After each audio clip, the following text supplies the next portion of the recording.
Video अपने channel पे upload कर रही हूँ जो कि बहुत बेसिक है। आप कोई भी क्लास के हों, कोई भी एग्ज़ाम के लिए अगर आप प्रिपेयर कर रहे हो, you should have basic English language knowledge.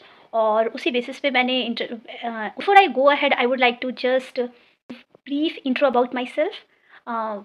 My name is Joyce. Welcome to my channel education facilitator. और मैं पिछले 13 ईयर से एजुकेशनल फील्ड में वर्क कर रही हूँ as a teacher facilitator. I cleared my both CTET exams and completed B.Ed and MA in English Literature। और जब आपको अपना काम बहुत अच्छा लगता है तो आप चाहते हैं कि उसको आप यूज़ अच्छे से करें। तो I just chose this platform to impart that knowledge and experience which I learn. So today's topic is verb. देखिए, जब हम वर्ब की बात कर रहे हैं तो मैं आपसे चाहूँगी कि जैसे मैंने बोला बेसिक, तो मैं वो सीक्वेंस में मैंने वीडियोस डाले हैं। अगर आप देखेंगे मेरे प्लेलिस्ट जा करके तो मैंने बहुत बेसिक्स जैसे आर्टिकल्स, पार्ट्स ऑफ स्पीच, फिर नाउन, प्रोनाउन, इस तरह से डाले। तो अगर आपके प्रीवियस कॉन्सेप्ट्स क्लियर होंगे तो मैं जो आज का टॉपिक पढ़ा रही हूँ आपको, वो आपको बहुत अच्छे से समझ में आएगा। तो अगर आपको वीडियो अच्छा लगता है प्लीज़ इस वीडियो को लाइक कीजिएगा, चैनल को भी सब्सक्राइब कीजिएगा एंड प्रीवियस वीडियो को ज़रूर देखिएगा, जिससे ये जो आज का टॉपिक मैं पढ़ा रही हूँ वो आपको समझने में बहुत मदद मिलेगी। What is the meaning of verb? ये बहुत ही क्या कहें, सिंपल सा क्वेश्चन है जिसको हम बचपन से सीखते हुए आ रहे हैं। वर्ब क्या होता है? कोई एक्शन है, कोई स्टेट है या स्टेट ऑफ बीइंग है, हम उसको वर्ब कहते हैं, नो डाउट। पर क्या सिर्फ इतना वर्ब होता है? No, it is not like that. अगर आप उसको बहुत लार्ज स्केल पे देखेंगे, बहुत फास्ट स्केल्स पे देखेंगे तो आप देखेंगे कि वर्ब अपने आप में बहुत अच्छा वाला टॉपिक है।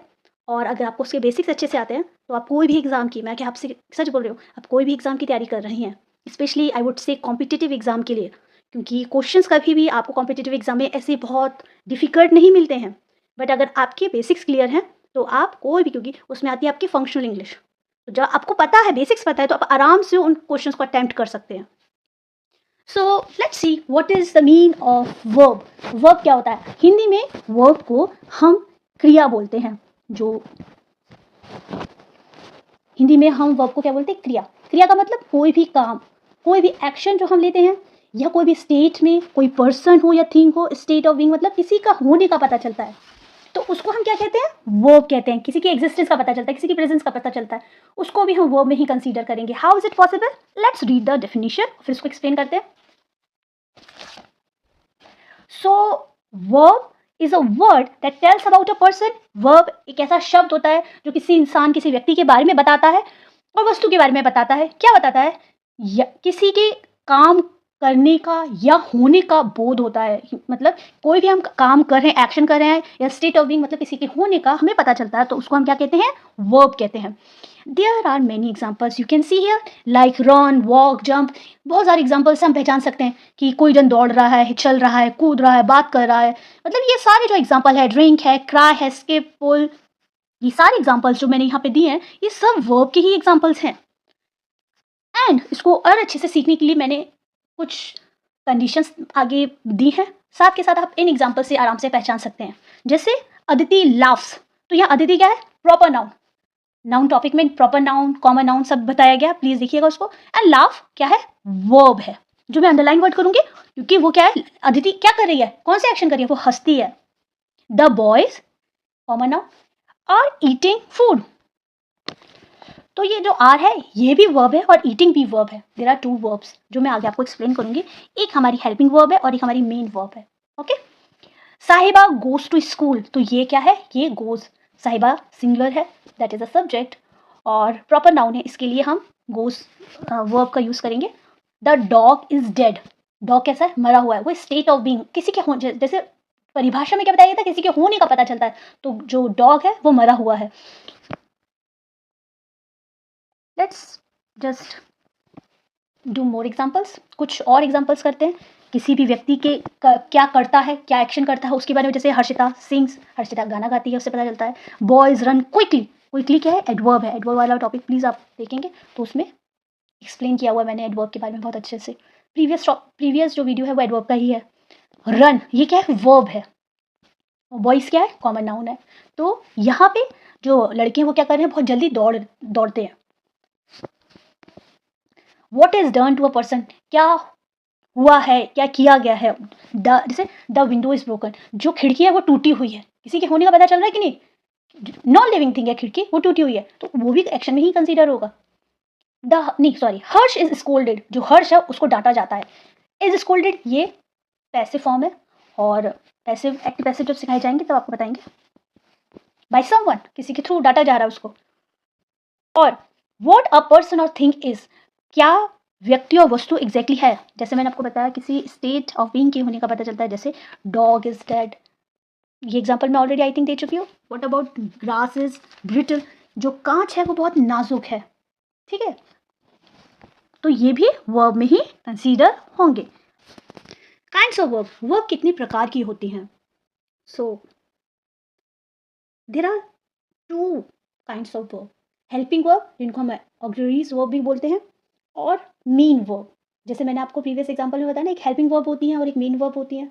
आज हम लोग किसके बारे में बात करेंगे, आज हम लोग सिर्फ हेल्पिंग वर्ब के बारे में बात करेंगे, क्योंकि अगर हम इन टॉपिक्स के बारे में बात करेंगे तो ये काफ़ी लेंथी टॉपिक्स है, और आज सिर्फ हेल्पिंग वर्ब के बारे में डिस्कस करते हैं। What is the mean of helping verb, जो सहायक होती हैं सेंटेंस में, जो हेल्पिंग वर्ब्स होती हैं जिसमें प्राइमरी वर्ब कौन सी होती है, इनका क्या फंक्शन होता है। इनकी 3 फॉर्म्स होती हैं प्राइमरी वर्ब्स की, एक बी होती है और एक हैव होती है और ये डू होती है। इन तीनों फॉर्म के जो फंक्शंस होते हैं, बी का प्रेजेंट फॉर्म में फंक्शन होता है, इसका भी और इनका भी, लेकिन इनके साथ साथ इनके और क्या फंक्शन होते हैं। फर्स्ट ऑफ ऑल आपको पता होना चाहिए बी कौन सी फॉर्म होती है, इज, एम, आर, वॉज, वर, इस तरह की जो हेल्पिंग वर्ब्स होती हैं ये बी फॉर्म में कंसीडर होती हैं। फंक्शन में ये क्या करती हैं, ये कॉन्टिन्यूस टेंस, जब हम टेंस पढ़ेंगे तो उसमें पता लगेगा कि कॉन्टिन्यूस टेंस के लिए इनका यूज़ किया जाता है। और पैसिव वॉइस में भी, अभी मैंने आपको एक्टिव पैसिव के बारे में बताया, पैसिव वॉइस में हम इज, एम, आर का यूज़ देखते हैं। इसके साथ साथ कोई भी कमांड या कोई भी प्लान में हम इस तरह की वर्ब्स का यूज़ करते हैं, ये होती हेल्पिंग वर्ब हैं।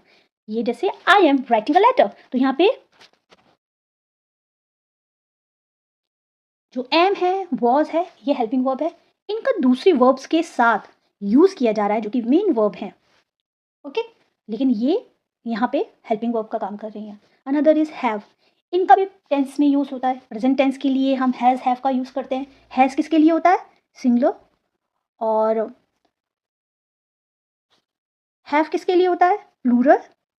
ये टेंस जब टॉपिक पढ़ाऊंगी तब उसमें आपको पता चलेगा। एंड हैड होता है पास्ट फॉर्म के लिए, इधर सिंगुलर हो या प्लूरल हो, लेकिन ये जो फॉर्म्स होती हैं हैव और हैड, ये हेल्पिंग वर्ब हैं। किसका फॉर्म है, प्राइमरी वर्ब का हैव वाला फॉर्म में आती है, ठीक है। अनदर थिंग इज डू, ये भी टेंस में यूज होते हैं, ये प्रेजेंट टेंस में होते हैं, ये पास्ट टेंस में यूज होता है।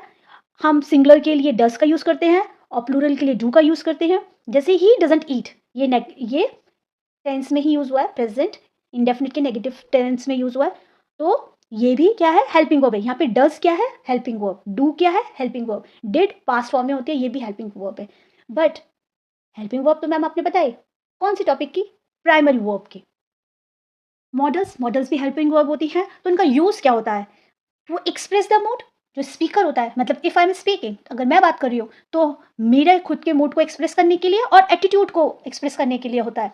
साथ के साथ मॉडल्स हमेशा मेन वर्ब जो होता है उनके द्वारा ही क्या होती है, उनको फॉलो किया जाता है। हमेशा याद रखिएगा जो मॉडल होती हैं वो कभी भी चेंज नहीं होती हैं सिंगुलर और प्लूरल बेसिस पे। जैसे हम लोग सिंगुलर प्लूरल बेसिस पे चेंज कर देते हैं ना, अगर प्रेजेंट टेंस में बात करें तो हम एस और ई एस लगा देते हैं वर्ब में, अदरवाइज नहीं लगाते हैं। लेकिन जो मॉडल्स होते हैं उनमें ऐसा कुछ नहीं होता है, सिंपल वर्ब फर्स्ट फॉर्म ही यूज होती है वर्ब की। So let's talk about how many types of models. There are so many helping verbs. We may say like can, could, may, might, shall, should, must, will, would, used, need, dare and ought to. अब ये जो सारी models हैं इनका use क्या express करने के लिए किया जाता है। मैम आपने कहा मूड एक्सप्रेस करने के लिए किया जाता है, आपने कहा एटीट्यूड एक्सप्रेस करने के लिए किया जाता है, पर समझ में नहीं आ रहा इसको किस तरह से हम डिफाइन करेंगे। तो देखिएगा इनको हम किस बेसिस पे हम एक्सप्रेस करेंगे, कोई पॉसिबिलिटी पे, कोई सर्टनिटी पे, कोई नेसेसिटी पे, हमारी एबिलिटी पे, या किसी दूसरे के बारे में बात करें उसकी एबिलिटी पे, एक्सपेक्टेशंस में, परमिशन में, एडवाइस में, विश में। तो इस तरह के जो सिचुएशन होते हैं वहां पे हम खुद को एक्सप्रेस कर रहे हैं, उन कंडीशंस में हम इन हेल्पिंग वर्ब्स का यूज करेंगे जिनको हम मॉडल कहते हैं। क्योंकि यहाँ पे आपको मैंने पहले ही बता दिया डेफिनेशन में, ये एक्सप्रेस करते हैं मूड को और एटीट्यूड को of the speaker. Okay, so let's talk about can. Can का यूज़ कौन सी कंडीशन में करते हैं? देखिए, कैन का यूज़ एबिलिटी और पॉसिबिलिटी के लिए किया जाता है। हम यहाँ देखेंगे, ये प्रोनाउन है, she can play tennis very well.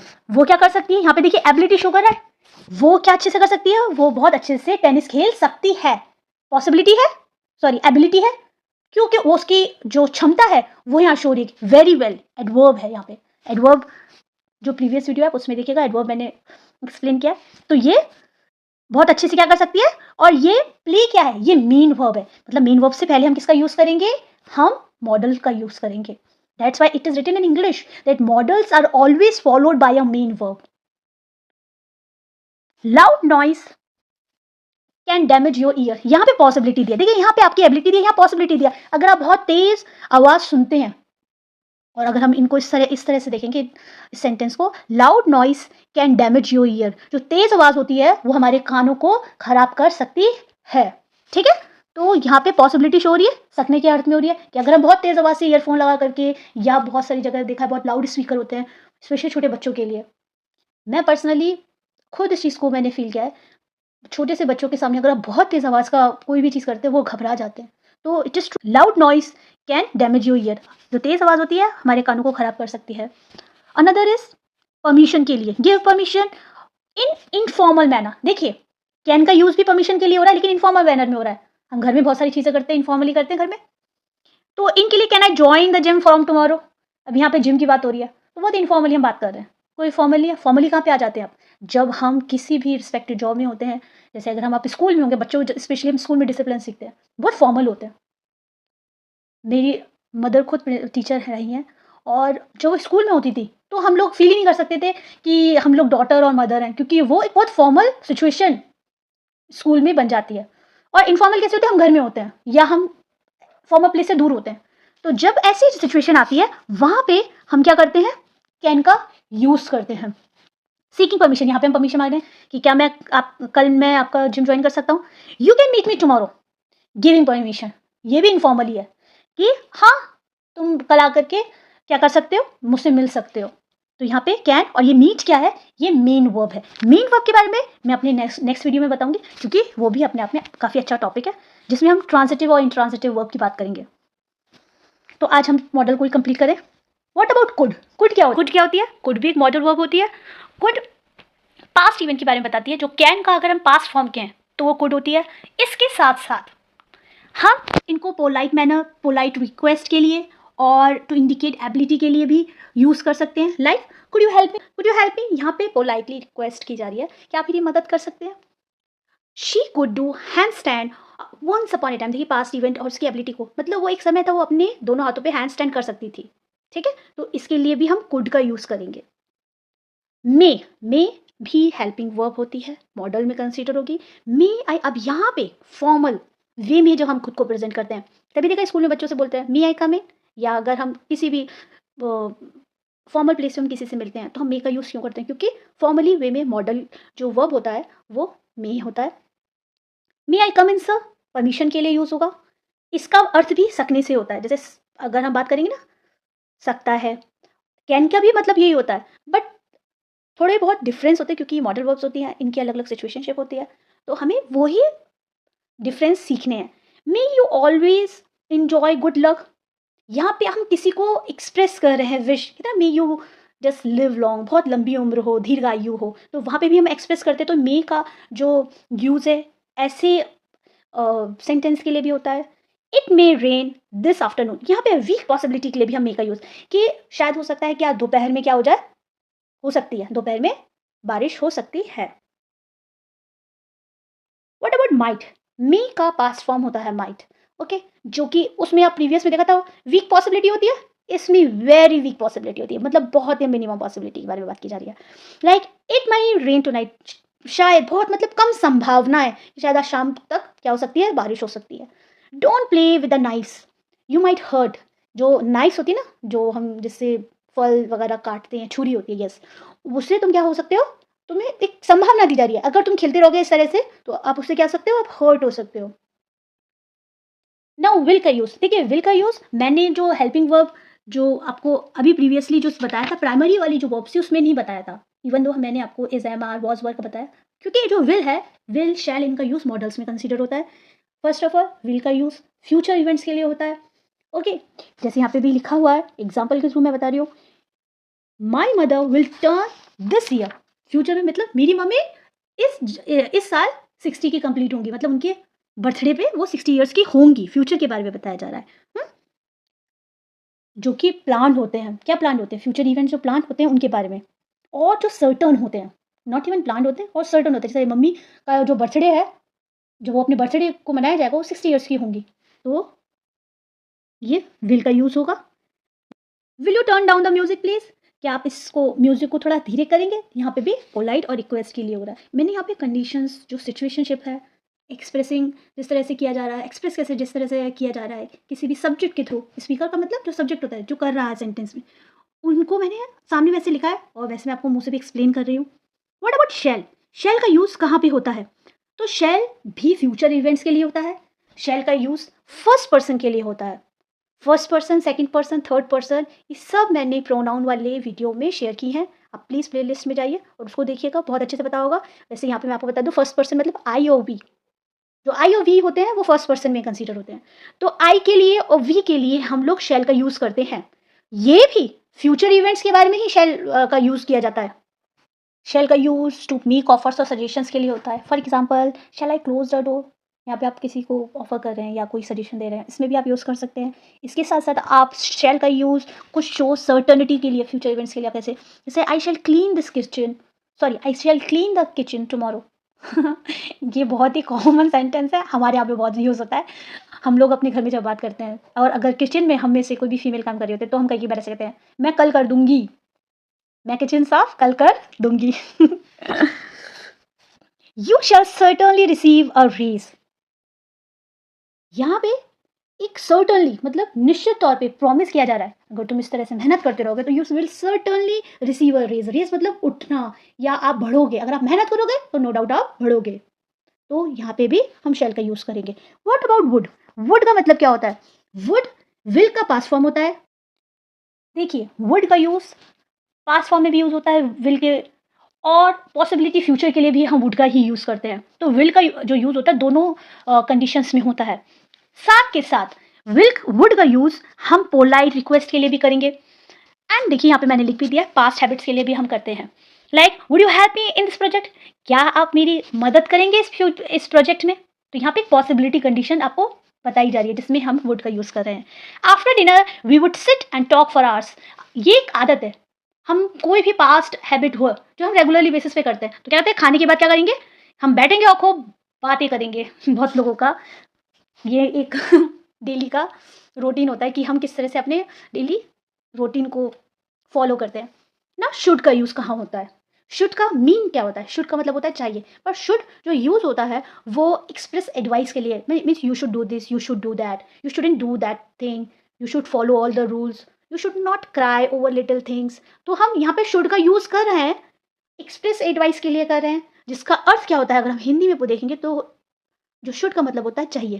ठीक है, मैं हिंदी में लिख रही हूँ, प्लीज़ मेरी राइटिंग थोड़ी गंदी है, उसको आप प्लीज़, मतलब वैसे मेरी राइटिंग साफ़ है, पर यहाँ पे स्लाइड में लिखने में थोड़ी सी गंदी दिख रही है। देखिए शुड का जो यूज़ होता है वो भी चाहिए के अर्थ में होता है, और मस्ट का भी यूज़ चाहिए के अर्थ में होता है। यहाँ पे जो शुड का यूज़ है वो एक्सप्रेस एडवाइस के लिए होता है। थोड़ा वीक फॉर्म में भी मैं कह सकती हूँ कि अगर हम शुड यूज़ कर रहे हैं चाहिए के अर्थ में, लेकिन जब हम मस्ट का यूज़ कर रहे हैं वो एक कन्फर्मेशन होती है, एक नेसेसिटी की फॉर्म में, means you must complete your work, it is मतलब इट इज़ मैंडेटरी, तो मस्ट इस फॉर्म में कंसीडर होगा। Like to express necessity, as I have told you, जिसकी बहुत महत्वपूर्ण आवश्यकता होती है, उस संदर्भ में हम किसका यूज़ करेंगे, मस्ट का यूज़ करेंगे। We must do this work right away, हमें क्या करना चाहिए, इस काम को मतलब अभी राइट अवे अभी इसको कंप्लीट करना चाहिए। यू मस्ट स्टॉप लाइंग, ये सबसे अच्छा वाला मुझे सेंटेंस लगता है। जब कोई झूठ बोलता है आपसे तो आप उसको तुरंत, जैसे आपको पता लगे कि सामने वाला इंसान आपको मतलब सामने वाला ओवर स्मार्ट बन रहा है, तो उसको तुरंत कह दीजिए यू मस्ट स्टॉप लाइंग, तुम्हें झूठ स्टॉप करो, मतलब टू गिव एडवाइस, यहाँ पे आप उसको एकदम स्टॉप कर रहे हो। तो ये नेसेसिटी, और ये अगर मैं कहूँगी इसकी बहुत ही ज़्यादा इम्फेसाइज बेसिस पे होगा। इम्फेसाइज मतलब जोर देने पे, आप अपने सेंटेंस में कितना, आप अपने सेंटेंस को किस तरह से एक्सप्रेस, क्योंकि मॉडल का अर्थ ही होता है कि आप अपने आप को या स्पीकर अपने आप को किस तरह से एक्सप्रेस कर रहा है और उसका एटीट्यूड क्या है अपनी अपनी बात को व्यक्त करने के लिए। Okay, what about used? Used का अर्थ क्या होता है? यूज्ड का भी यूज हैबिट को इंडिकेट करता है कि मैं किस तरह का, मेरी कैसी आदतें रही हैं, मैंने ऐसा क्या, ये भी मॉडल वर्ब होती है। Like she use to learn yoga, वो क्या करती थी? वो योगा सीखती थी। तो क्विकली रिकैप्चुलेट करते हैं पूरे आज के सेशन को। आज हमने क्या क्या सीखा? डेफिनेशन वर्ब की,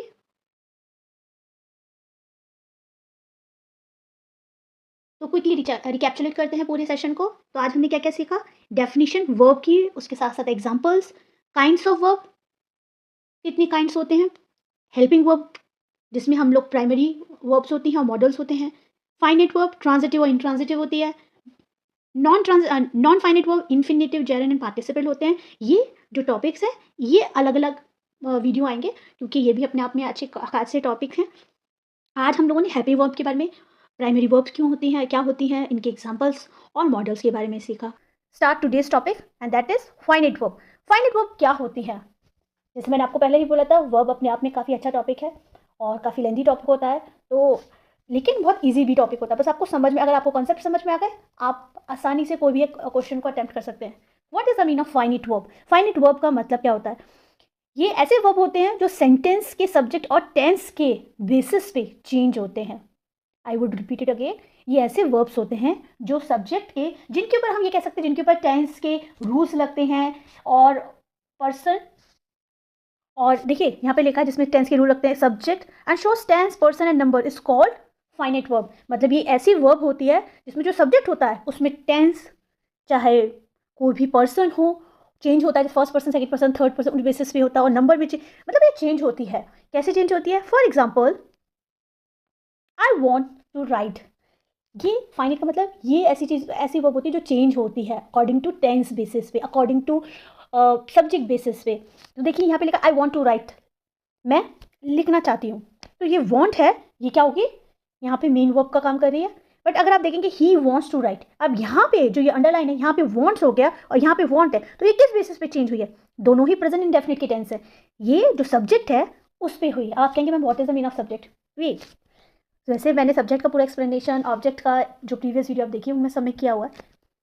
you are a student, so here जो आर है ये मेन वर्ब है, क्योंकि अगर ये मेन वर्ब नहीं होती तो उसके साथ हेल्पिंग वर्ब होती, पर यहाँ पे ये जो आर है, वैसे तो हम हेल्पिंग वर्ब में ही यूज़ करते हैं, पर यहाँ पे कोई अनदर मेन वर्ब नहीं है, इसलिए यहाँ पे आर मेन वर्ब है, और ये इस बेसिस पे, सब्जेक्ट बेसिस पे चेंज हो रही है।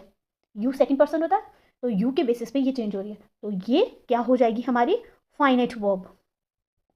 ओके, दे वर स्टूडेंट्स, ये पास्ट वाला टेंस है, तो ये भी इसी बेसिस पे चेंज होगी। तो अब देखते हैं कि what is the mean of subject, क्योंकि हमें बहुत ज़रूरी है, हमें सब्जेक्ट और ऑब्जेक्ट का भी पता होना चाहिए। ये मैं रिवाइज करा रही हूँ, क्योंकि सब्जेक्ट हो या ऑब्जेक्ट हो, ये बहुत ही आसान टॉपिक होते हैं, और प्रीवियस वीडियोस जो भी मैंने अपलोड किए हैं उनमें सब चीज़ों का बहुत अच्छे से एक्सप्लेनेशन ऑलरेडी किया हुआ है। द पर्सन और the thing performing the action in the sentence, जो भी एक्शन लेते हैं या जो भी लीड कर रहे होते हैं, चाहे हम उनको हम हिंदी में कर्ता बोलते हैं, सब्जेक्ट को हिंदी में हम क्या बोलते हैं? जो काम कर रहा होता है उसको बोलते हैं, ठीक है। And what about the object, जो भी सब्जेक्ट काम कर रहा होता है उस काम को रिसीव करना, या जिसके, या हम ये कह सकते हैं कि अगर सेंटेंस में जो भी सब्जेक्ट के व्हाट या हुम का रिप्लाई आता है, ठीक है, वर्ब, उस आफ्टर द वर्ब, उसको क्या कहते हैं? आप ऑब्जेक्ट कहते हैं। ऑब्जेक्ट किसे कहते हैं? आप आसान शब्दों में समझेंगे तो जो भी सब्जेक्ट से रिसीविंग एक्शन होता है उसको हम ऑब्जेक्ट कहते हैं। अनदर आप ये भी कह सकते हैं जिसमें व्हाट और हुम का रिप्लाई आता है और जो वर्ब के बाद आता है उसको हम ऑब्जेक्ट कहते हैं। अब मैंने यहाँ पे आपको ऑब्जेक्ट सब्जेक्ट को स्पेसिफिकली क्यों बताया? क्योंकि जो हम अभी टॉपिक कवर करेंगे उसमें हमें बहुत ज़रूरी है। इसी में फाइनाइट वर्ब में टॉपिक होता है transitive verb, okay, another is intransitive verb. आज हम लोग ट्रांजिटिव वर्ब और इंट्रांजिटिव वर्ब को ही डिस्कस करेंगे। So what is the mean of transitive verb? Transitive verb क्या होती है? ट्रांजिटिव वर्ब वो वर्ब होती है जिसमें जो कि वर्ब के बाद ऑब्जेक्ट लेती है।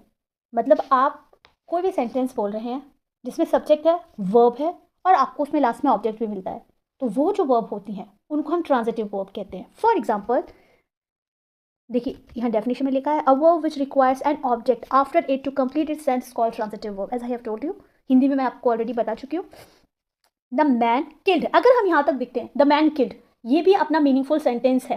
पर यहाँ पे अ स्नेक, आदमी ने किसको मारा, मैंने बोला ना आपको, किसका रिप्लाई आता है, व्हाट का और whom का रिप्लाई आता है, किसी आदमी ने मारा, किसको मारा, अ स्नेक। तो यहाँ पे रिप्लाई है ना, किसको मारा, स्नेक को मारा। तो ये जो ऑब्जेक्ट है इट मीन्स ये क्या हो जाएगी, देखिए मैंने अंडरलाइन किया हुआ है, ये है ट्रांजिटिव वर्ब। ये जो ऑब्जेक्ट आ जाएगा that's why it is called transitive verb. The boy open the window, तो ये जो द विंडो है ये क्या है, जो लड़का है उसने किसको खोला, खिड़की को खोला, ये तो वर्ब है। ओपन तो क्या हो जाएगी, वर्ब, और द विंडो क्या हो जाएगा, जो द विंडो है वो हमारा ऑब्जेक्ट हो जाएगा, क्योंकि लड़के ने किसको, ये वर्ब है, ये ऑब्जेक्ट है। आप पहचानेंगे कैसे ये ऑब्जेक्ट है, क्योंकि यहाँ पे लिखा है द बॉय ओपन, बॉय ने ओपन किया, किसको ओपन किया, द विंडो, तो ये ट्रांजिटिव वर्ब है। Aditi made a doll, Aditi ने क्या बनाई, एक डॉल को बनाया। सो डॉल क्या है, ऑब्जेक्ट है, रिसीव कर रहा है एक्शन, किससे रिसीव कर रहा है, अदिति से रिसीव कर रहा है, ठीक है। तो that's called it is transitive verb. Now let's talk about intransitive verb. So what is the meaning of intransitive verb? Intransitive verb क्या होती है, intransitive verb वो verb होती हैं जो जिनमें ऑब्जेक्ट नहीं होता है। अभी मैंने आपको बताया था ना ऑब्जेक्ट क्या होता है, ऑब्जेक्ट जो एक्शन रिसीव करता है सब्जेक्ट से, या हम ये भी कह सकते हैं कि सब्जेक्ट के व्हाट और whom का रिप्लाई को हम ऑब्जेक्ट कहते हैं।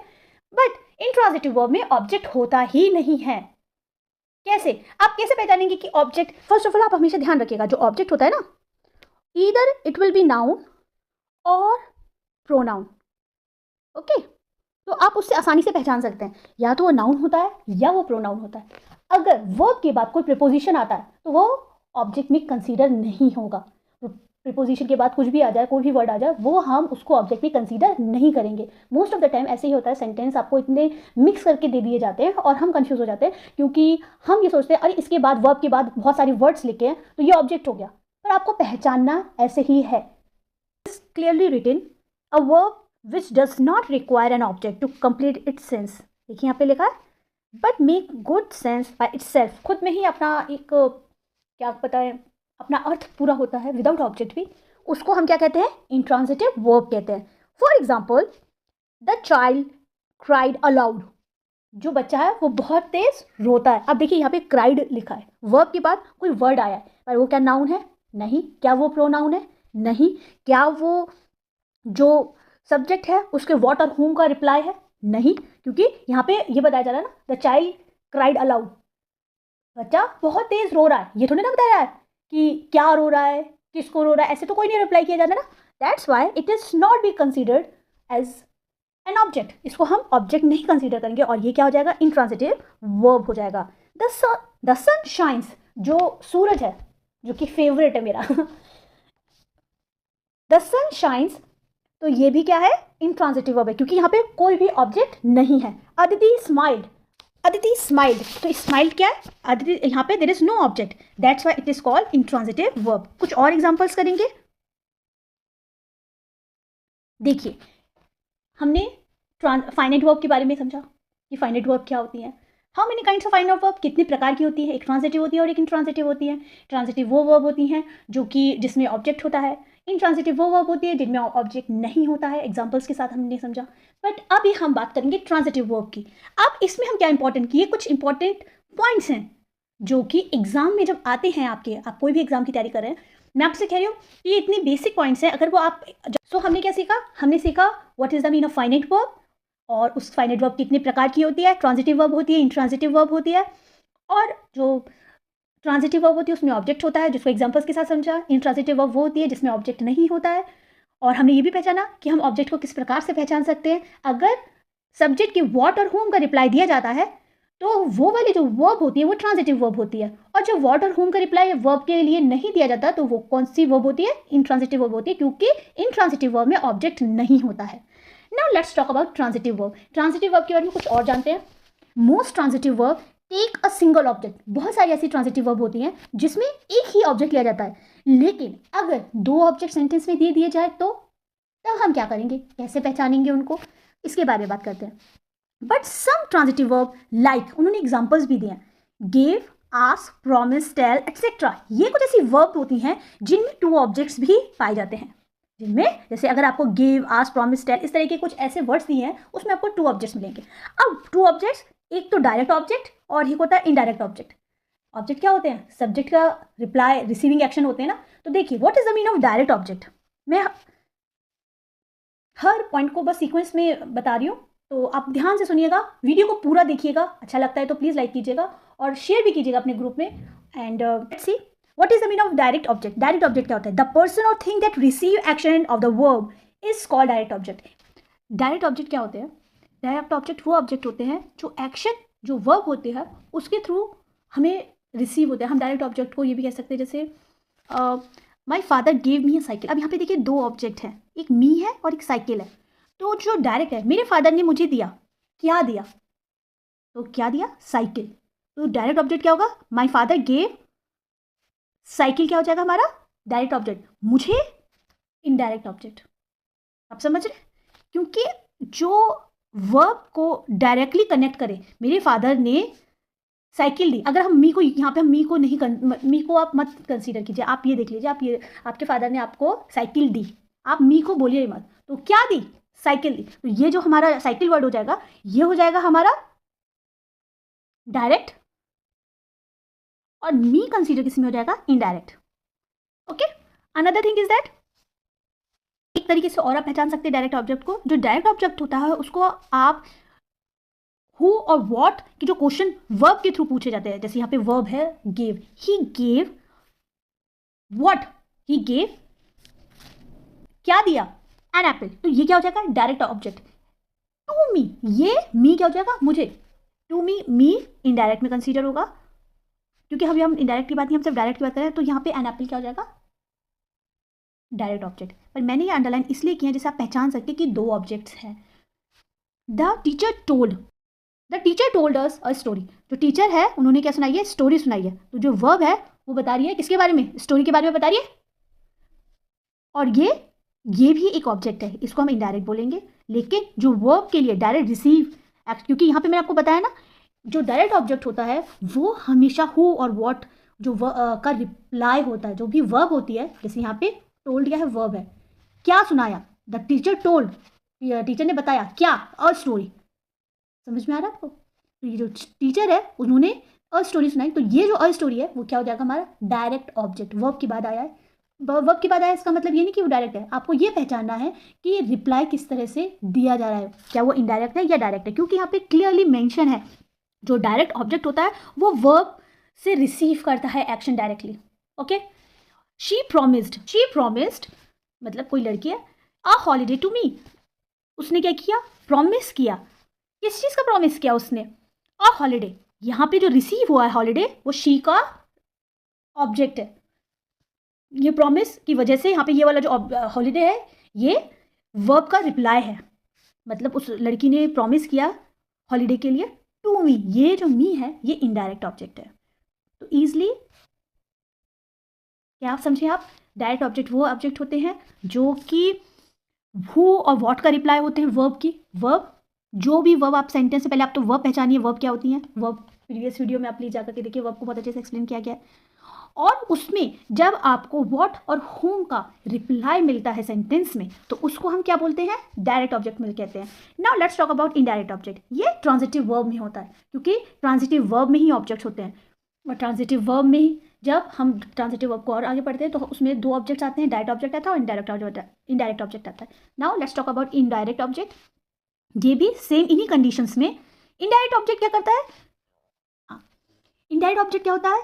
चाहे वो कोई भी व्यक्ति हो, चाहे वो कोई भी वस्तु हो, रिसीव डायरेक्ट ऑब्जेक्ट, जो डायरेक्ट ऑब्जेक्ट से उसको मिलता है, उसे क्या कहते हैं हम? Indirect object. She gave me an apple. उसने मुझे दिया, क्या दिया? उसने मुझे एप्पल दिया। तो देखिए यहाँ पे अगर हम देखें शी गेव एन एप्पल, तो यहाँ पे व्हाट का रिप्लाई हो गया? क्या दिया? एप्पल दिया। किसको दिया? मुझे दिया। तो ये जो मी है ये इनडायरेक्ट ऑब्जेक्ट हो जाएगा। मैं आपको बहुत साधारण शब्दों में बताऊं, अगर कोई भी नॉन लिविंग थिंग से रिलेटेड ऑब्जेक्ट होते हैं उसको हम डायरेक्ट ऑब्जेक्ट में कंसीडर करेंगे, और जो लिविंग थिंग से रिलेटेड ऑब्जेक्ट होते हैं उनको हम इनडायरेक्ट में ऑब्जेक्ट करेंगे। जैसे यहाँ पे एन एप्पल क्या है? नॉन लिविंग है, तो इसको हम क्या करेंगे? सॉरी,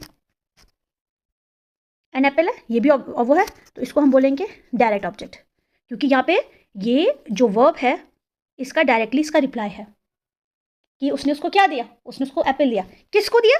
मुझे। तो ये मी है, ये लिविंग है, मतलब मुझे दिया, तो ये मी इनडायरेक्ट में कंसीडर होगा। ठीक है, लेट्स डू मोर एग्जाम्पल।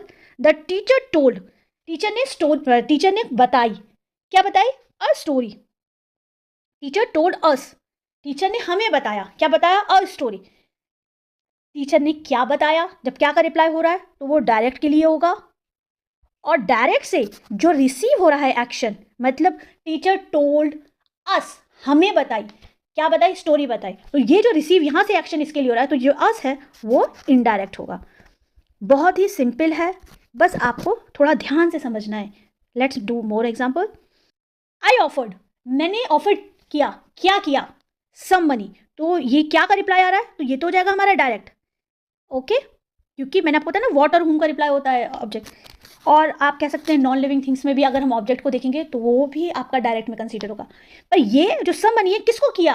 कोई व्यक्ति है उसको किया, तो ये जो है वो इनडायरेक्ट ऑब्जेक्ट हो जाएगा। Okay, the students gave the teacher a bouquet of flower. The student, जो स्टूडेंट्स है, गिव क्या हो जाएगा? ये वर्ब है। Give the teacher a bouquet of flower, दोनों ही ऑब्जेक्ट हैं। टीचर भी ऑब्जेक्ट है और बुके ऑफ फ्लावर भी ऑब्जेक्ट है। अब पहचानिए कैसे कौन सा डायरेक्ट है कौन सा इनडायरेक्ट है। As I have told you, non living है, और स्टूडेंट जो वर्ब का डायरेक्ट क्या दिया गया है? अब बुके ऑफ फ्लावर दिया गया है, किसको दिया गया है? ये इनडायरेक्ट में आ जाएगा। टीचर क्या है हो जाएंगे हमारे? इनडायरेक्ट में हो जाएंगे। लिविंग भी है, आप इससे पहचान सकते हैं। तो ये है डायरेक्ट इनडायरेक्ट ऑब्जेक्ट के बारे में, जो कि ट्रांजिटिव वर्ब का ही एक बहुत इंपॉर्टेंट पार्ट होता है। और ट्रांजिटिव वर्ब किसका पार्ट होता है? फाइनाइट वर्ब का। आज हम लोग किसके बारे में डिस्कशन कर रहे हैं? फाइनाइट वर्ब के बारे में डिस्कशन कर रहे हैं। तो लेट्स डू मोर एग्जाम्पल, और फिर मैं क्विकली इसको रिकैप्चुलेट करूंगी और आज का सेशन कंप्लीट होगा। और वीडियो को लाइक कीजिएगा, सब्सक्राइब कीजिएगा चैनल को, एंड अपने कमेंट ज़रूर दीजिए। मुझे आजकल कमेंट्स आने लगे तो मुझे अच्छा लगता है कि मैं जो काम कर रही हूँ मुझे वो अच्छा फील करा रहा है। लेट्स डू ट्रांजिटिव वर्ब के कुछ एग्जांपल्स देख लेते हैं, क्योंकि आज का टॉपिक ही है इनट्रांजिटिव वर्ब और ट्रांजिटिव वर्ब, जो कि फाइनाइट वर्ब के पार्ट हैं। तो what is the meaning of transitive verb? Transitive verb वो होती है जिसमें ऑब्जेक्ट होते हैं। हमने कौन से ऑब्जेक्ट की बात की? डायरेक्ट ऑब्जेक्ट की भी बात की हमने, इनडायरेक्ट ऑब्जेक्ट की बात की। Let's do example. The driver stopped the train. तो जो ड्राइवर है उसने क्या किया?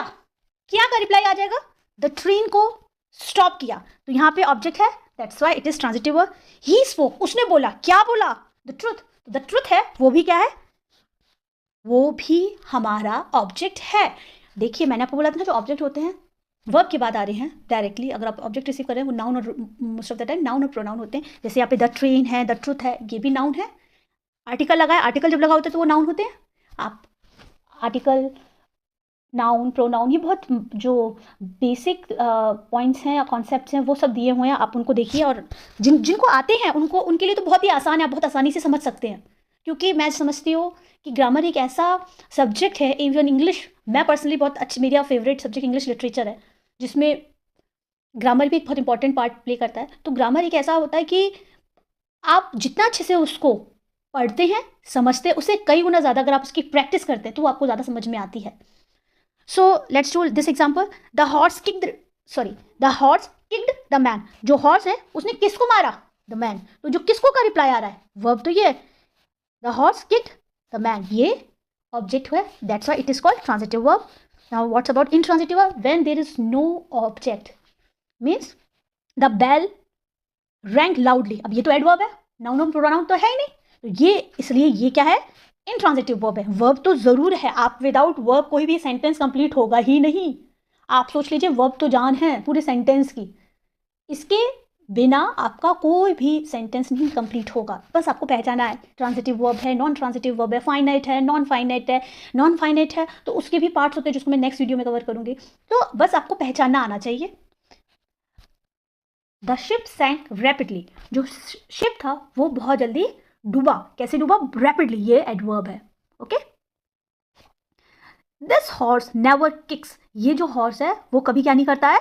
यहाँ पे भी जो किक्स है ये वर्ब है, तो यहाँ पे ऑब्जेक्ट नहीं है, that's why it is also called intransitive verb. Let's recap. तो रिकैप करते हैं कि हम लोगों ने प्रीवियस वीडियो में क्या क्या सीखा है।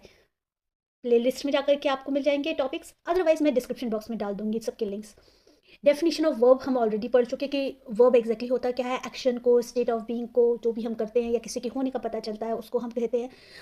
पार्ट्स ऑफ स्पीच की इम्पॉर्टेंट टॉपिक होता है वर्ब, और इसको एग्जाम्पल्स के साथ हमने एक्सप्लेन किया हुआ है। इसके साथ साथ काइंड्स ऑफ वर्ब्स कितने प्रकार के होते हैं, जिसमें हेल्पिंग वर्ब होती है, और इन हेल्पिंग वर्ब में भी टू टाइप्स ऑफ वर्ब होती है, प्राइमरी वर्ब और models. Another is main verb. Main verb की भी, मेन वर्ब में फाइनिट वर्ब्स होती है, जिसके ट्रांजिटिव और इंट्रांजिटिव प्रीवियस वीडियो जो मैंने अपलोड किया है उसमें मैंने बहुत अच्छे से एक्सप्लेन किया है। और ट्रांजिटिव वर्ब में डायरेक्ट ऑब्जेक्ट और इनडायरेक्ट ऑब्जेक्ट होते हैं, जो कि एग्जांपल्स के साथ होते हैं, ये भी ऑलरेडी करा चुके हैं। So what are we going to do today? आज हम क्या सीखेंगे? नॉन फाइनिट वर्ब, जो कि बहुत इंपॉर्टेंट पार्ट होता है वर्ब का, और इसके कितने पार्ट्स होते हैं और इनका किस तरह से यूज़ होता है वो आज हम सीखेंगे। So let's talk about non finite verb. Non finite के लिए हम क्विकली रिवाइज करते हैं। फाइनिट वर्ब, फाइनिट वर्ब क्या होती है? फाइनिट वर्ब वो वर्ब होती हैं जो सब्जेक्ट, टेंस, पर्सन, नंबर के हिसाब से टेंस में चेंज हो सकती हैं। मतलब हम, अगर आप देखेंगे, मैं बहुत आसानी से समझाऊं, आपका यहाँ पे कोई भी सब्जेक्ट है, किसी का भी नाउन, किसी का भी नेम है, कोई भी प्रोनाउन है, फर्स्ट पर्सन है, सेकंड पर्सन है, सिंगुलर है या प्लूरल है, इस बेसिस पे जो फाइनिट वर्ब होगी वो चेंज होगी। टेंस के बेसिस पे जो फाइनिट वर्ब होगी वो चेंज होगी, मीन्स ये चेंजेबल है। But what about non finite verb? Non finite verb क्या होती है? नॉन फाइनिट वर्ब वो वर्ब होती है, चाहे कोई भी सब्जेक्ट हो, चाहे कोई भी पर्सन हो, नंबर हो, टेंस हो, डजेंट मैटर, ये चेंज नहीं होती हैं।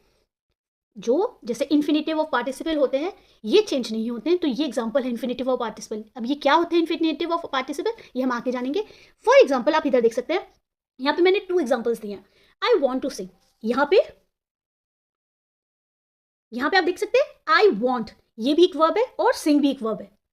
शी वॉन्ट्स, ये भी एक वर्ब है, और यहाँ पे इंप्रूव भी एक वर्ब है। लेकिन क्या आप दोनों में डिफरेंस देख सकते हैं? जो ये वॉन्ट है, जब मैंने यहाँ पे फर्स्ट पर्सन आई का यूज हुआ है, आई वॉन्ट टू सिंग, तो ये जो अंडरलाइन वाला जो वर्ड्स हैं टू सिंग, तो इस बेसिस पे यहाँ पे अगर आप देखेंगे शी वॉन्ट्स, ये चेंज हो गया, लेकिन जो वॉन्ट है वो यहाँ पे वॉन्ट है और यहाँ पे वॉन्ट्स है, मतलब ये चेंज हुआ। मतलब ये फाइनिट वर्ब्स है जो कि चेंज हो सकते हैं, किस बेसिस पे? सब्जेक्ट बेसिस पे। But to sing, to improve, ये चेंज नहीं हुआ। मतलब एक सेंटेंस में finite, non finite both can be there, दोनों हो सकती हैं। आप ऐसे इधर देखिए, ये जो जिसमें अगर हम जो भी वर्ब से पहले अगर हम टू लगा देते हैं तो वो क्या बन जाता है? नॉन फाइनिट वर्ब बन जाता है, और वो किसी भी टेंस के हिसाब से, किसी भी सब्जेक्ट के बेसिस पे, और किसी भी पर्सन के basis, person in the sense जो प्रोनाउन में first person, second person, third person होता है, या सिंगुलर प्लूरल बेसिस पे चेंज नहीं होता। जैसे यहाँ पे टू सिंग, यहाँ पे वर्ब से पहले टू लगा है, इसमें भी वर्ब से पहले टू लगा है, तो ये चेंज नहीं होते हैं, इसलिए इनको हम नॉन फाइनिट वर्ब भी कहते हैं। इसके एग्जाम्पल्स में ये एग्जाम्पल्स होती है कि हाँ ये चेंज नहीं होते हैं और टू लगा हुआ होता है। पर टू किस वजह से लगा होता है? क्योंकि जो इन्फिनेटिव नॉन फाइनिट का ही इंपॉर्टेंट पार्ट होता है, जिसको हम यहाँ देखेंगे कि infinitive kinds of non finite का फर्स्ट पॉइंट, या काइंड्स ऑफ इन्फिनेटिव ही है। Kinds of non finite infinitive है, जिसमें आप देख सकते हैं टू प्लस वर्ब की फर्स्ट फॉर्म। वर्ब की फर्स्ट फॉर्म यहाँ पे आप देख सकते हैं, जैसे टू सिंग, जो सिंग है ये फर्स्ट फॉर्म थी। इंप्रूव, ये भी वर्ब की फर्स्ट फॉर्म थी, टू इसमें फर्स्ट ऐड कर दिया गया था। ओके, लेकिन तो इसको हम क्या कहेंगे? इन्फिनेटिव कहेंगे। इसके साथ साथ जेरेंट और पार्टिसिपल, ये भी पार्ट होते हैं, किसके होते हैं? नॉन फाइनिट वर्ब्स के। तो जो जेरेंट होते हैं वो वर्ब में आईएनजी लगा करके, और पार्टिसिपल में, ध्यान से सुनिएगा, पार्टिसिपल में वर्ब में आईएनजी भी लगता है, पार्टिसिपल में वर्ब में थर्ड फॉर्म भी लगती है, और हैविंग के साथ साथ वर्ब में थर्ड फॉर्म के साथ भी आता है। तो हम बहुत आसानी से सीखेंगे। ये जिस तरह से मैंने यहाँ पे लिखा है, इस तरह से बहुत डिफिकल्ट नहीं है। ये तो मैंने फॉर एग्जाम्पल्स कि आप लोग, अगर आपको कहीं लिखना हो तो आप लिख करके इस तरह से समझ सकते हैं। What is the mean of infinitive? Infinitive क्या होते हैं? जो इन्फिनेटिव वर्ब होते हैं ये is base form of verb, ये बेस होते हैं जिसमें हम टू को और वर्ब की फर्स्ट फॉर्म को ऐड करते हैं। इन्फिनेटिव में टू को और वर्ब की फर्स्ट फॉर्म को ऐड करते हैं, और ये मोस्ट ऑफ द टाइम आप इनको देखेंगे कि इनसे सब्जेक्ट पे या जो मेन वर्ब होती है इन पे कोई भी इससे प्रभाव नहीं पड़ता है। देखिए मेन वर्ब यहाँ पे, he called to thank me, तो ये क्या हो गया? ही क्या हो गया? सब्जेक्ट हो गया, और हम कह सकते प्रोनाउन हो गया। कॉल्ड ये मेन वर्ब हो गई। टू थैंक ये क्या हो गया, ये हो गया हमारा टू थैंक इन्फिनेटिव हो गया। अब यहाँ पे देखिए दे एग्रीड, ये अगेन सब्जेक्ट हो गया, एग्रीड मेन वर्ब हो गई। टू कंसीडर ये क्या हो गया, ये इन्फिनेटिव हो गया, क्योंकि टू और उसके साथ वर्ब की फर्स्ट फॉर्म जब आती है सेंटेंस में तो उनको हम इन्फिनेटिव कहते हैं। जिस यहाँ पे भी आप देखिए दोनों में देखिए टू के साथ फर्स्ट फॉर्म लगी है, इन पे कोई फर्क नहीं पड़ता है। वर्ब आपका टेंस पास्ट में है, आपका प्रेजेंट में है, आपका फ्यूचर में है, उससे उनको कोई फर्क नहीं पड़ता। आपका सब्जेक्ट ही हो या शी हो या कोई प्रॉपर नाउन हो या कॉमन नाउन हो, उससे कोई फर्क नहीं पड़ता है। किनको फर्क नहीं पड़ता है, इन्फिनेटिव को। देखिए कुछ एग्जांपल्स मैंने यहाँ पे और दिए, जैसे to go, to come, to drink, ये एग्जांपल्स हैं। ये ड्रिंक वर्ब है, लेकिन वर्ब से पहले अगर टू लग गया है, वर्ब से पहले अगर आपका टू मेंशन हो गया, it means that is infinitive. और जब इन्फिनेटिव सेंटेंस में दिया है, उसका प्रभाव आपके सेंटेंस में, वो कोई भी सेंटेंस हो, चाहे वो प्रेजेंट हो, पास्ट हो, फ्यूचर हो, और अगर उसका सब्जेक्ट कोई भी हो, ये अगर अगर इस तरह से दिया हुआ है तो चेंजेस नहीं होंगे। लाइक यहाँ पे देखिए first example as a subject के रूप में हुआ है। अब देखिए टू लाई, अगर हम लाई देखेंगे तो लाई क्या होता है, वर्ब होती है। तो वर्ब को तो हम कभी सब्जेक्ट नहीं बनाएंगे, क्योंकि सब्जेक्ट या तो आपका नाउन होगा, अदरवाइज प्रोनाउन होगा।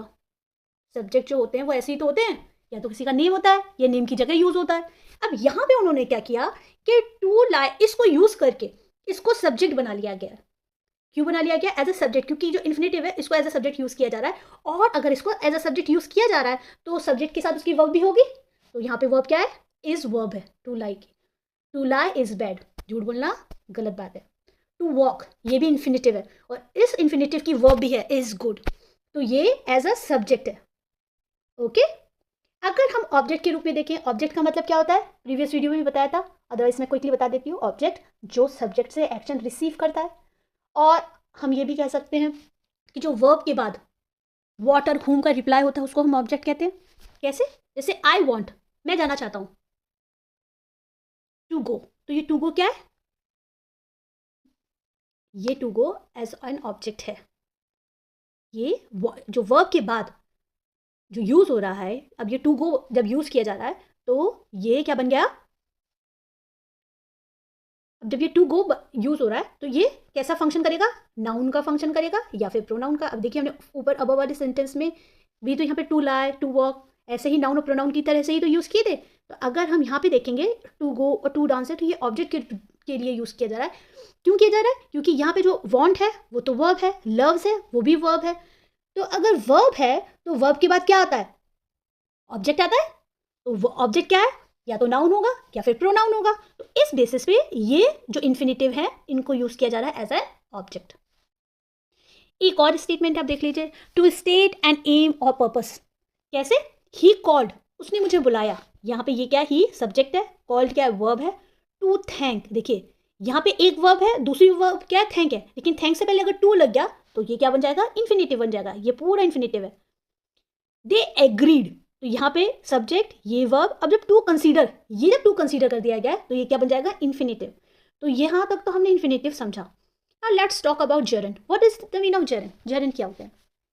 जेरन हमेशा वर्ब में आईएनजी जब हम लगा देते हैं तो हम क्या कहेंगे, वर्ब में अगर आपने आईएनजी का यूज कर लिया है तो वो बन जाएगा हमारा नाउन। ध्यान से सुनिएगा, बहुत ईजी होता है ये, बहुत कंफ्यूजिंग सा कभी कभी कर देते हैं, क्योंकि पार्टिसिपल्स भी एक पार्ट ऐसा होता है जिसमें हम आईएनजी का यूज़ करते हैं। थोड़ा सा डिफरेंस है वो हम समझेंगे।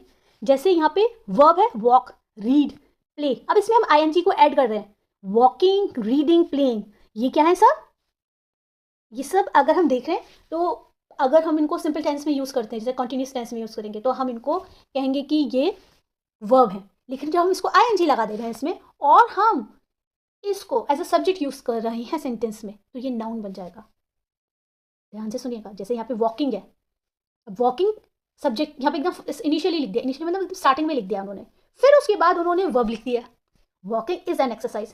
तो जब वर्ब यहाँ पे आप ये जो इज है, जो ये इज है यहाँ पे इज, वैसे तो मैंने आपको बताया था इज क्या होता है, हेल्पिंग वर्ब होती है, पर अगर इसके बाद कोई दूसरी वर्ब हो, क्योंकि यहाँ पे दूसरी वर्ब इसके बाद कोई नहीं है, तो अब यहाँ पे दूसरी वर्ब नहीं है, कोई मेन वर्ब नहीं है, तो यहाँ पे इज ही क्या करेगी, मेन वर्ब का काम करेगी।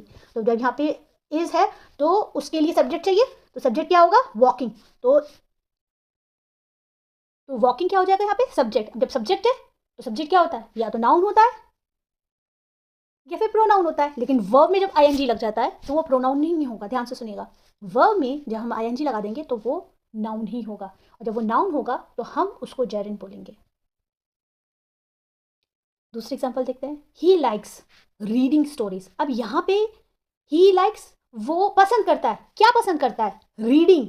अब देखिए यहाँ पे जो लाइक्स है ये मेन वर्ब का काम हुआ, और जो ये रीडिंग है ये जेरेंड हुआ।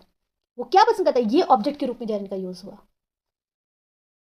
स्टोरीज पढ़ना वो पसंद करता है। अब देखिए यूज कैसे करते हैं, देखिए मैंने यहाँ पे भी ऐसे, जैसे यहाँ पे ये समझाया, यहाँ पे भी मैंने ऐसे डाल दिया है, जिससे आपको समझ में आ जाए। Swimming is good for health, तो यहाँ पे सब्जेक्ट के रूप में यूज हुआ है। जैसे वर्ब में आईएनजी लगा दिया है, इसमें भी वर्ब में आईएनजी लगा दिया है, तो वो नाउन का काम कर रहे हैं। तैरना क्या होता है, गुड होता है हेल्थ के लिए, तो ये जो स्विमिंग है वो नाउन है। क्यों नाउन है, क्योंकि वर्ब में आईएनजी लगा दिया गया है। साथ के साथ यहाँ पे मेन वर्ब क्या है, इज है। ये इज किसके लिए आया है, ये इज आया है स्विमिंग के लिए। यहाँ स्विमिंग वर्ब नहीं है, ध्यान से सुनिए, क्योंकि स्विम में हमने आईएनजी लगा दिया है, तो ये हमारी क्या बन जाएगी, ये हमारे लिए बन जाएगी नाउन बन जाएगा। जब ये नाउन बन जाएगा तो उसको क्या क्या चाहिए, ये सब्जेक्ट है यहाँ पे, और इसको वर्ब चाहिए, वो दिया गया है, तो ये क्या है, जेरेंड है। Reading is my favourite pass time, तो यहाँ जो रीडिंग है ये क्या है, जेरेंड है। क्यों, क्योंकि यहाँ पे ये नाउन का काम कर रहा है। इसके पास एक मेन वर्ब भी है, वो है इज। अच्छा इधर देखिए, ही लाइक्स, वो पसंद करता है रीडिंग पोइट्री। अच्छा मैंने यहाँ पे ऐसे डाल दिया, चलिए कोई बात नहीं। वो क्या पसंद करता है, उसको पोइट्री पढ़ना पसंद है, क्योंकि ये मेरे सब्जेक्ट्स हैं, तो मैं अपने मेरी मतलब उसी बेसिस पे मैंने टेंस डाल दिए कि आप लिटरेचर स्टूडेंट हो तो इधर यू विल रीड पोइट्री और लिटरेचर और नॉवेल्स और समटाइम्स स्टोरीज, तो इसलिए यहाँ पे मैंने इस तरह से डाल दिया है। बट कहने का जो अर्थ यह है कि ऑब्जेक्ट के रूप में काम करता है। ही लाइक्स ऑब्जेक्ट, क्या, जो सब्जेक्ट से रिसीव होता है एक्शन, वो क्या पसंद करता है, रीडिंग पोइट्री, तो ये जो रीडिंग है वो जेरेंड है। आई एंजॉय, मैं पसंद करता हूं, क्या पसंद करते हैं आप, फ्लाइंग काइट्स, तो यहाँ पे फ्लाइंग है, ये जेरेंड है। ओके, इसके साथ साथ अब हम देखेंगे यूज ऑफ जेरेंड प्रीपोजिशन की तरह। प्रीपोजिशन के लिए कैसे देखेंगे, देखिए जेरेंड का जो फंक्शन है वो क्या होता है ना, जो वर्ब है, वर्ब में आईएनजी लगा करके हम उसको क्या बना लेते हैं, हम उसको नाउन बना लेते हैं।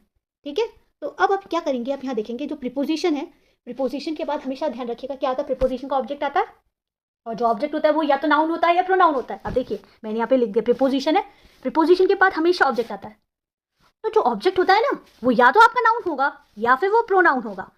तो हमें क्या करना है, प्रीपोजिशन के बाद अगर कोई भी वर्ब आपको दिखती है सेंटेंस में, ध्यान से सुनिए, प्रीपोजिशन के बाद अगर आपको कोई भी वर्ब दिखती है और उसमें आईएनजी लग जाता है तो वो क्या बन जाएगी, नाउन या प्रोनाउन में से कुछ बन जाएगी। तो हम उसको एज अ नाउन कंसीडर करेंगे और फिर हम उसको एज अ प्रीपोजिशन बेसिस पे कंसीडर करेंगे। How is it possible, let's do it.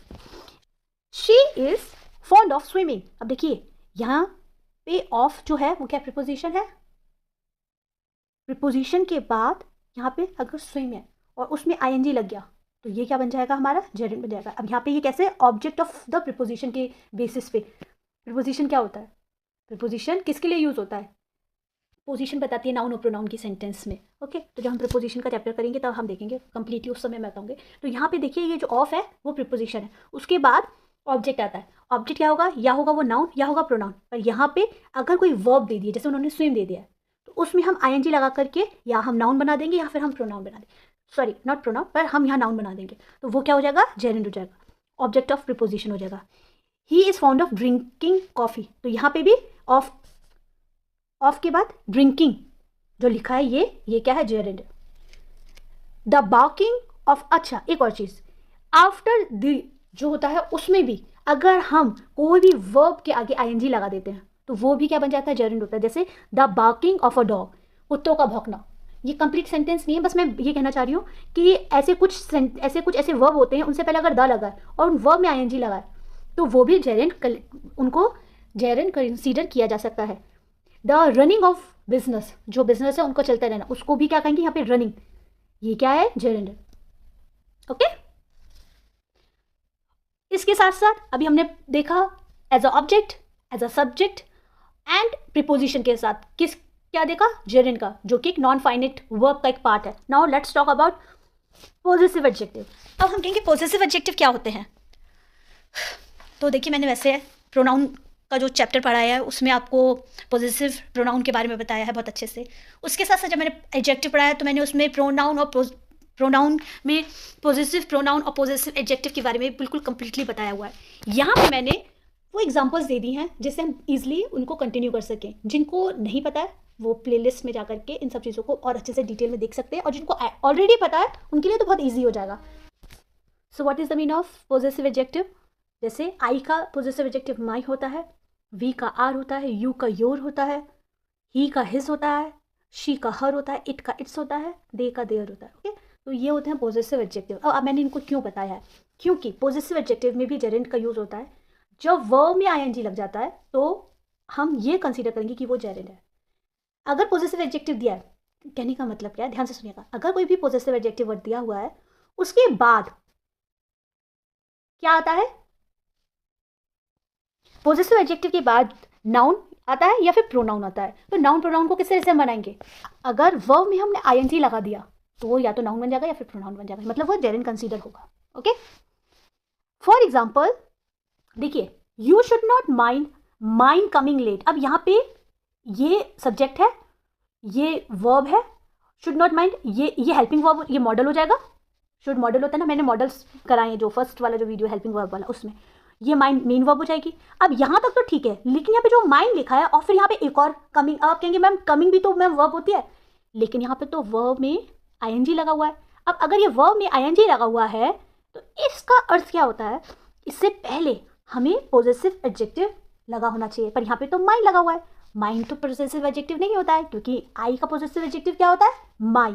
तो ये वाला माई लगेगा, माइंड नहीं लगेगा। तो ये फर्स्ट वाला रॉन्ग है, सेकंड वाला करेक्ट है, क्योंकि माइंड की जगह हम किसका यूज़ करेंगे, माई का।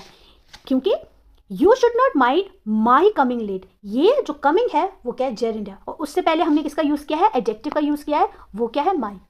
माइंड नहीं लगेगा। Okay, first is wrong, second one is correct. My sister did not object to me using the car.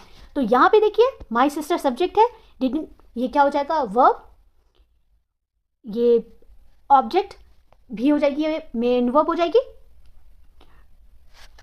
To me using the car. अब देखिए, ये जो मी है और ये यूजिंग, ये यहाँ पे ये हमारा क्या हो जाएगा, जेरेंड। अब आप कहेंगे जेरेंड लगा तो उससे पहले क्या यूज़ होगा, उससे पहले हमारा एडजेक्टिव यूज़ होगा, पॉजेसिव एडजेक्टिव।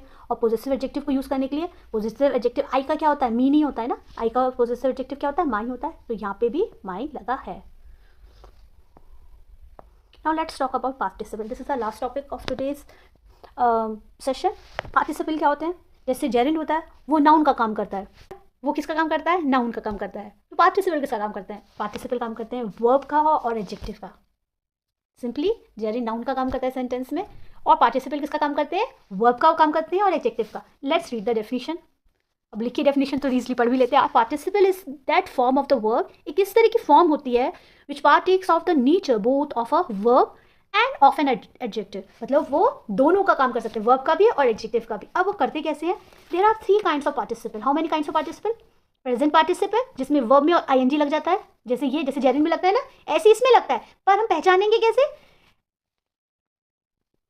अगर वर्ब में आईएनजी लगता है और वो नाउन का काम कर रहा है तो वो जेरेंड है, और अगर वो नाउन की जगह वर्ब का या एडजेक्टिव का काम कर रहा है तो वो क्या हो जाएगा, पार्टिसिपल होगा। हम एग्जांपल के थ्रू समझेंगे। सेकंड, पास्ट पार्टिसिपल, ये बहुत इजी होते हैं क्योंकि वर्ब की थर्ड फॉर्म, जिस भी टेंस में अगर आपको वर्ब की थर्ड फॉर्म मिल जाती है, जैसे हैज़ रिटन, हैड रिटन, मतलब कोई भी थर्ड फॉर्म से रिलेटेड होता है, जैसे प्ले, ड्रंक, तो ये तो हम आसानी से, ये वाला पास्ट पार्टिसिपल तो हम इजीली पहचान जाते हैं क्योंकि वर्ब की थर्ड फॉर्म ही यूज होती है। परफेक्ट पार्टिसिपल, इसमें क्या होता है, हैविंग के साथ थर्ड फॉर्म लगी हुई होती है, या वर्ब में आईएनजी के साथ वर्ब की थर्ड फॉर्म लगी, तो हम इजीली पहचान सकते हैं परफेक्ट पार्टिसिपल को। So let's do more example about participle. अभी यहाँ पे भी यहाँ दिए हुए हैं। पार्टिसिपल क्या होता है, वर्ब वर्ब और एडजेक्टिव के लिए यूज़ किए जाते हैं। और इधर देखिए अ कैमल इज रनिंग। अब देखिए ये जो ए है वो इस कैमल क्या है, नाउन है, इसके लिए आर्टिकल का यूज़ हुआ है और यहाँ पे वर्ब का यूज़ हुआ है, हेल्पिंग वर्ब। और ये जो है मेन वर्ब है रन और उसमें आईएनजी लगा है, तो ये क्या हो जाएगा, वर्ब के लिए हुआ है। तो ये क्या है, पार्टिसिपल है। यहाँ पे कैसे यूज़ हुआ है, ये वर्ब के लिए हुआ है तो ये पार्टिसिपल है। अगर नाउन के लिए होता है तो वो जेरिन में कंसीडर होता। ओके, ही सॉ, उसने देखा, क्या देखा, अ रनिंग लाइन। अब देखिए ये जो अ है वो किसके लिए यूज़ हुआ है, लाइन के लिए यूज़ हुआ है। तो ये रनिंग फिर क्या हुआ मैम, रनिंग मतलब रन मतलब तो वर्ब होगा, नहीं, क्योंकि यहाँ पे रनिंग एडजेक्टिव है। क्यों एडजेक्टिव है, क्योंकि जो एडजेक्टिव होता है वो हमेशा नाउन को क्या करता है, डिस्क्राइब करता है। तो यहाँ पे ये पार्टिसिपल है, क्योंकि यहाँ पे जो ये रनिंग वर्ड आया है वो लाइन के लिए आया है जो कि एक एडजेक्टिव है। इसी कारणवश हम बोल सकते हैं कि जो पार्टिसिपल होते हैं वो वर्ब और एडजेक्टिव दोनों फॉर्म में यूज होते हैं। Let's do more example. Present participle क्या होता है, प्रेजेंट पार्टिसिपल में वर्ब और आईएनजी लगी होती है। देखिए लगी जेरिन में भी होती है वर्ब में आईएनजी, लेकिन वर्ब में आईएनजी और जब वो नाउन का यूज हो रहा होता है सेंटेंस में तो वो जेरिन है। बट पार्टिसिपल में क्या होता है, पार्टिसिपल में नाउन का यूज नहीं हो रहा होता है, पार्टिसिपल में हम वर्ब का या एडजेक्टिव का यूज कर रहे होते हैं। अब हमें पहचानना है, ये हमारा ध्यान, हमें समझना पड़ेगा कि ये नाउन है जो आईएनजी लगा हुआ जो वर्ब है, या ये वर्ब है और या ये एडजेक्टिव है। क्योंकि अगर वर्ब और एडजेक्टिव होगा तो पार्टिसिपल है, अगर वर्ब एडजेक्टिव ना होकर के अगर वो नाउन होगा तो वो जेरिंड है।